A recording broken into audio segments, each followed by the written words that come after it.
আজকে আপনারা জানেন যে ভারতবর্ষের সংবিধান ডক্টর আম্বেদকর কি লিখে গেছেন।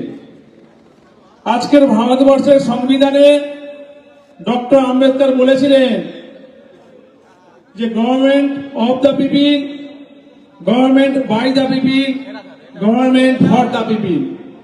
অর্থাৎ সরকার জনগণের, জনগণের দ্বারা সরকার, জনগণের জন্য সরকার আর জনগণের সরকার।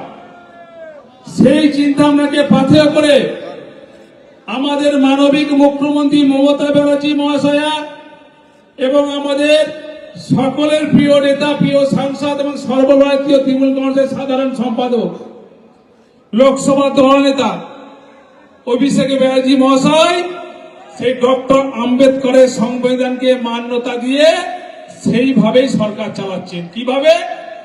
আজকে আপনারা জানেন, আগে জনগণ ডিপার্টমেন্টের কাছে যেত, এখন সরকার আপনাদের বাড়ির দরজায় গিয়ে দুয়ারে দুয়ারে সরকার কর্মসূচি নিয়েছেন। তার নাম হলো মা মাটি মানুষের সরকার। একই সঙ্গে আপনারা দেখেছেন কিছুদিন আগে মা মাটি মানুষের সরকারের চিন্তা ভাবনা কি? পাড়ায় পাড়ায় সমাধান, পাড়ায় পাড়ায় সমাধান করে এলাকার বুথের উন্নয়নের কাজ নিয়ে, স্কিম নিয়ে এলাকার কাজ শুরু হয়ে গেছে।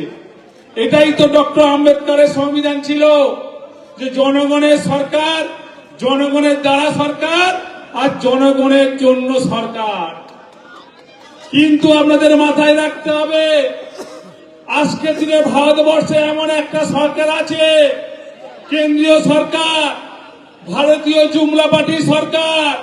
সেই সরকার ডক্টর আম্বেদকরের সংবিধানকে পরিবর্তন করে, চেঞ্জ করে, নিজেদের মতো সংবিধান তৈরি করে আজকের ভারতবর্ষ তথা আজকের বাংলার মানুষকে বিপদে ফেলার চেষ্টা করছে। কিভাবে সেটা আপনাদের একটু জানতে হবে। আজকের এই জুমলা পার্টি সরকার কি চিন্তা করছে?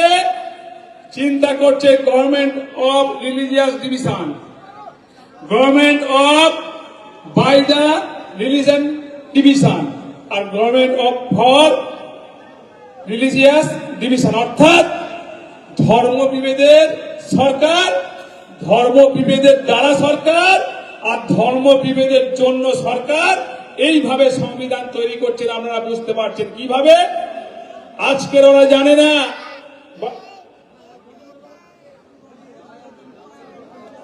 বাংলার কৃষ্টি, বাংলার সংস্কৃতি সম্বন্ধে আজকের এই ভারতীয় জুমলা পার্টির কোন ধারণা নেই।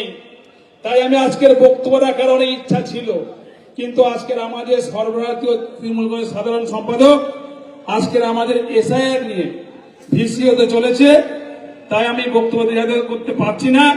আগামী দিনে নিশ্চয়ই আপনাদের আশীর্বাদে, ভালোবাসায় আবদ্ধ হয়ে আগামী দিনে সুযোগ হলে নিশ্চয়ই আমি আমার বক্তব্য দীর্ঘায়িত রাখবো। তাই আমি এখানেই আমার ক্ষুদ্র বক্তব্য এখানে শেষ করলাম।